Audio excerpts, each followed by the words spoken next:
अब हम देखेंगे maturation of red blood cells. Red blood cells की मैचुरेशन के लिए जो दो इंपॉर्टेंट विटामिन्स चाहिए होते हैं उनमें से एक है विटामिन B12 और दूसरा है फोलिक एसिड। दोनों विटामिन्स रिक्वायर्ड होते हैं for the synthesis of the DNA and it's replication. कैसे ये DNA की सिंथेसिस में रोल प्ले करते हैं? दोनों विटामिन्स बेसिकली ये इन्वॉल्व होते हैं in the formation of thymidine triphosphate. Thymidine triphosphate से फर्दर आगे बनता है थायमिन, जो कि DNA का इम्पोर्टेंट कंपोनेंट है। इस तरह ये इन्वॉल्व होते हैं सिंथेसिस ऑफ DNA में।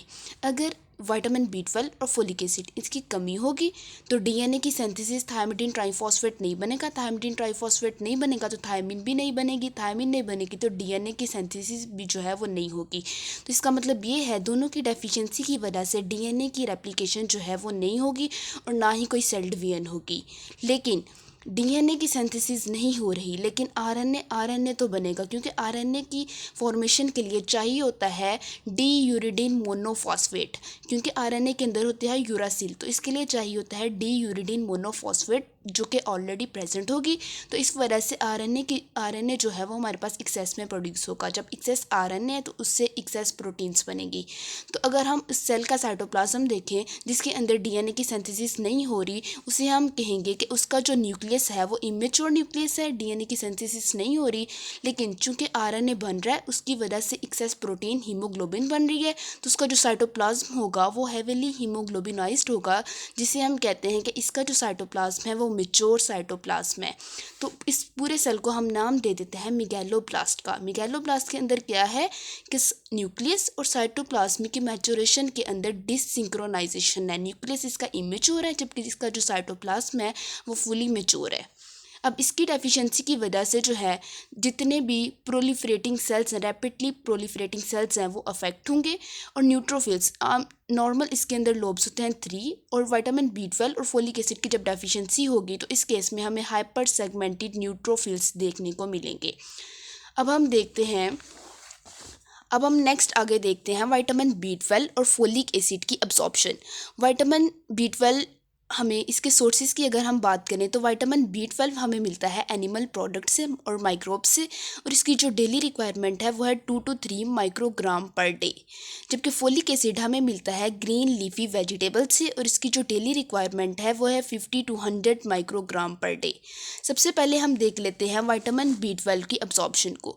विटामिन B12 जब एनिमल प्रोडक्ट से हमें मिलेगा तो जब एंटर होगा बॉडी में तो विटामिन B12 को सराउंड किया होगा एक प्रोटीन ने। ये vitamin B12 bounded bye protein enter होगा जब गैस्ट्रो इंटेस्टाइनल ट्रैक्ट में। उसके साथ साथ एक आर बाइंडर प्रोटीन होती है जो कि स्लाइवा से निकलती है, वो भी इसको फॉलो करेगी और इसके पीछे पीछे जो है ना वो GIT में एंटर हो जाएगी।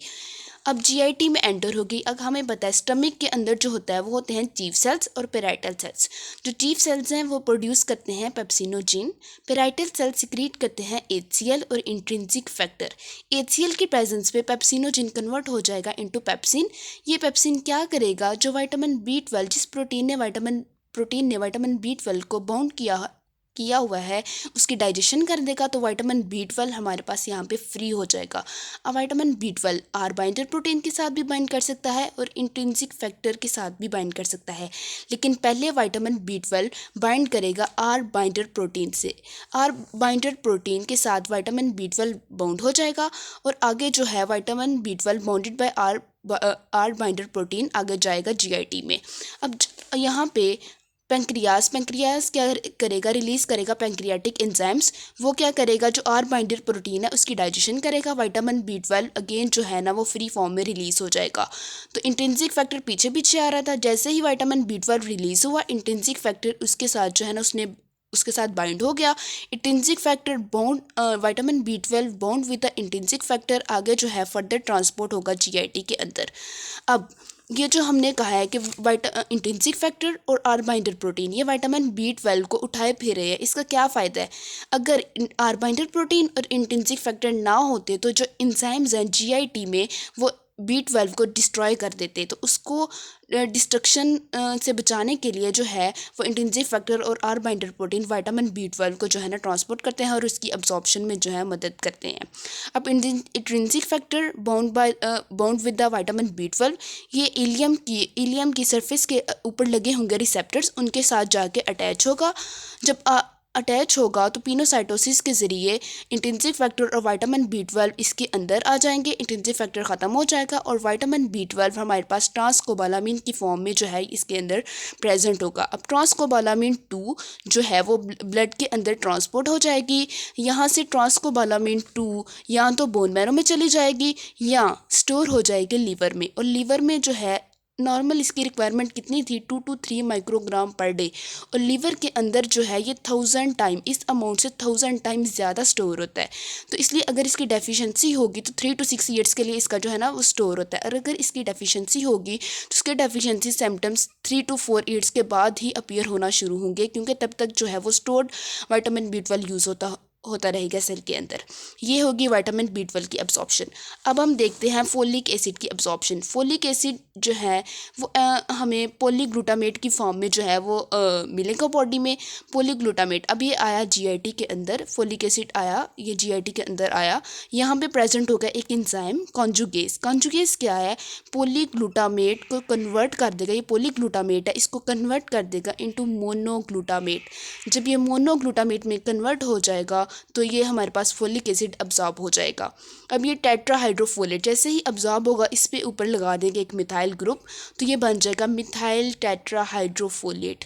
मिथाइल टेट्राहाइड्रोफोलेट बाद में ट्रांसपोर्ट हो जाएगा ब्लड वेसल्स के अंदर मिथाइल टेट्राहाइड्रोफोलेट, और फिर वहाँ से जो है थोड़ा सा लीवर में स्टोर हो जाएगा फॉर 2 to 3 मंथ्स, और बाकी जो है वो एंटर हो जाएगा बोन मैरो के अंदर। ये होगी हमारे पास विटामिन B12 फोलिक एसिड की अब्जॉर्प्शन। अब आगे हम देखते हैं इनका रोल क्या है विटामिन B12 और फोलिक एसिड का। सबसे पहले देखते हैं, ये ट्रांसकोबालामिन 2 थी और ये ट्रांसकोबालामिन 2 है और ये फोलिक एसिड है। अब एंटर हो गए ये बोन मैरो के अंदर। जो ट्राईहाइड्रोफोलेट इसके ऊपर लगा हुआ था मिथाइल, इसे कहा था मिथाइल टेट्राहाइड्रोफोलेट, सेल के अंदर एंटर होगा तो ये एंटर होता है एज मोनोग्लूटामेट। तो सबसे पहला काम क्या करते हैं, इस मोनोग्लूटामेट को हम कन्वर्ट कर देते हैं इनटू पॉलीग्लूटामेट। पॉलीग्लूटामेट में कन्वर्ट करने का क्या फ़ायदा है कि ये पोलर है तो सेल के अंदर ट्रैप्ड रहेगा, और आगे इसको जो फर्दर इसने जो रोल परफॉर्म करना है तो इसके लिए इसका ये मिथाइल ग्रुप रिमूव होना चाहिए। तो इस केस में एक रिएक्शन होगा जिसमें विटामिन B12 को एंजाइम के तौर पे एक्ट करेगा। एक एंजाइम आएगा जो इस मिथाइल ग्रुप को फोलिक एसिड से लेके ट्रांसफ़र कर देगा विटामिन B12 के ऊपर। इसे हम कहते हैं मिथाइल ट्रांसफेरेज। फोलिक एसिड से मिथाइल ग्रुप लिया, विटामिन B12 के ऊपर इसने ट्रांसफ़र कर दिया। ठीक है, तो अब ये जो है हमारे पास ये मिथाइल फ्री हो गया। अब आगे ये नेक्स्ट जो है ना प्रोसेस में अपना रोल परफॉर्म कर सकता है। अब विटामिन B12 के ऊपर लगा हुआ मिथाइल ग्रुप, तो विटामिन B12 अब आगे क्या करेगा, एक और एंजाइम आएगा वही मिथाइल ट्रांसफेरेज। वो क्या करेगा, सेल इसके अंदर प्रेजेंट होगी बोन मैरो में होमोसिस्टीन। वो मिथाइल ग्रुप विटामिन B12 से लेकर होमोसिस्टीन को देगा और होमोसिस्टीन को कन्वर्ट हो जाएगी इनटू मैथियोनीन। होमोसिस्टीन कन्वर्ट हो जाएगी मैथियोनीन। अब ये देखें इस एंजाइम ने क्या किया, मिथाइल ग्रुप को ट्रांसफ़र किया। कहाँ से ट्रांसफ़र किया है, विटामिन B12 से होमोसिस्टीन को दिया है, और बना क्या है हमारे पास मैथियोनीन। तो इस एंजाइम का हम दूसरा नाम क्या दे सकते हैं कि ये है मैथियोनीन सिंथेस। ये तो मिथाइल ग्रुप वाला मसला हल हो गया। अब आगे देखते हैं फोलिक एसिड। फोलिक एसिड का रोल, अब पॉलीग्लूटामेट बन गया था हमारे पास, फोलिक एसिड क्या होगा, सीरीन अपना एक कार्बन इसे देगा और कन्वर्ट हो जाएगा इनटू ग्लाइसिन। तो ये जो टेट्राहाइड्रोफोलेट है इसके ऊपर ग्रुप लग जाएगा मिथाइलिन, तो इसका नाम होगा मिथाइलिन टेट्राहाइड्रोफोलेट। मिथाइलिन टेट्राहाइड्रोफोलेट इस कार्बन का क्या करेगा कि एक एंजाइम होता है थायमिडाइलेट सिंथेटेज। अब हमें पता है डी-यूरिडीन मोनोफॉस्फेट और डी-थायमिडीन मोनोफॉस्फेट, जो यूरासिल होती है और थायमिन उनमें एक कार्बन का फ़र्क होता है, थायमिन में एक कार्बन ज़्यादा होता है।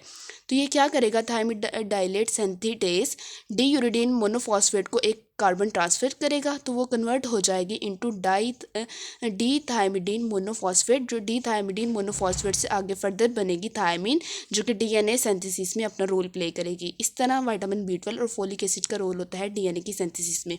अब जैसे ही उसने कार्बन ट्रांसफ़र कर दिया तो टेट्राहाइड्रोफोलेट कन्वर्ट हो जाएगा इनटू डाईहाइड्रोफोलेट। डाईहाइड्रोफोलेट को कन्वर्ट करेगा दोबारा टेट्राहाइड्रोफोलेट में, तो उसके लिए एंजाइम यूज़ होगा डाईहाइड्रोफोलेट रिडक्टेस। ठीक हो गया। अब दोबारा हमारे पास टेट्राहाइड्रोफोलेट बन जाएगा। अब अगर विटामिन B12 की कमी होती है, विटामिन B12 की कमी हो गई तो देखें जो फोलिक एसिड है वो तब उसने आगे फर्दर जो है ना काम करना था। अगर उसका मिथाइल ग्रुप रिमूव होता, अगर विटामिन B12 ना होता तो इसका मिथाइल ग्रुप ना रिमूव होता तो ऐसे ही ट्रैप्ड हो जाता और इसका हमें कोई फ़ायदा ना होता। इसी तरह अगर फोलिक एसिड की कमी होगी तो फोलिक एसिड का रोल था थायमिडीन ट्राइफॉस्फेट बनाने में, तो थायमिडीन ट्राइफॉस्फेट नहीं बनेगा, फर्दर थायमीन नहीं बनेगी जो कि DNA का कंपोनेंट है, तो DNA की सिंथेसिस में नहीं होगी। तो इस तरह हमने देख लिया role of vitamin B12 and folic acid in DNA synthesis.